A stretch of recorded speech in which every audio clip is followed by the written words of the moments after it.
There have only been a few occasions in my life where I've felt like I was compelled to write a song. Most of the times these songs were written from a place of curiosity, excitement, or based on a clever idea. Grace was that rare exception where I felt it was my responsibility and even the duty to retell a larger-than-life experience. Grace is the story of two girls. The first to appear in the song is my daughter Lucy. She was the first to take our name. At 10 days old, Lucy was in a coma induced by a metabolic crisis.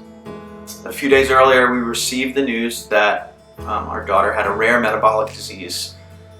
We were still reeling from the shock of it all and uncertain about what this meant for Lucy's life, and even uncertain about whether or not she would recover from the crisis. Her doctors had orders in for a rare supplement that would help her come out of the crisis quicker, but it was going to be a few days before it could come in because it was so rare. So our doctor contacted the mother of another girl who also had this disease. Our doctor asked the mother if she could bring and share some of the supplements with us. The mother dropped what she was doing. She put her daughter in the car and drove over an hour one way to come and meet us at the hospital. Was it real or is she a dream? A sea of light was in her eyes. I'll never forget the moment we met her. We walked into this small, sterile hospital family room, and there was this beautiful 9-year-old Hispanic girl who had a big smile on her face and brightness of the sun in her eyes, and her name was Grace. We knew at that moment that we were not alone, and that we were going to be okay. We expressed our gratitude to Grace and her mother for their kindness to us, strangers, and not much else was said, but so much was felt, given, received. About a day later, Lucy came out of the coma and made a remarkable recovery.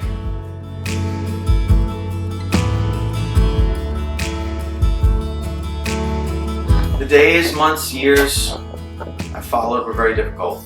We still dealt with a lot of medical interventions, blood draws, G-tube feeds, surgeries, one of which was our daughter's liver transplant.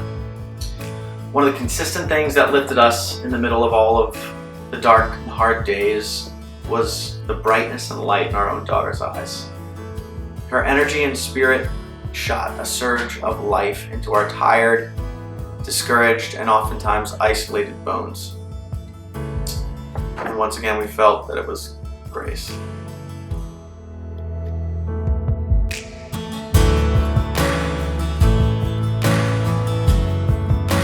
A few weeks back, we were listening to the final version of Grace on the stereo in our living room. It was me, my daughter, and my wife, and Lucy was on my lap, and I was retelling her the story of what happened with Grace, and it hit me. And I remembered both of Lucy's names, which we chose before she was born and long before we knew what would unfold in her life. Lucille means light and ray of light, and I completely forgot that her middle name Annette means Grace. Whenever I look back on these moments and try to make perfect sense of them, I'm left with gratitude. Not to a chaotic universe, but to a personal God who deeply cares for his children, who is near to the brokenhearted, who breaks into the darkest moments of our lives and gives real, tangible expressions of grace. I know it's impossible to capture a picture of all of that in the song, but hopefully the story will illuminate the song for you. So thank you for letting me share my story, and thank you for listening to Grace. A sea of light was in her eyes. It lit the dark, it split the night.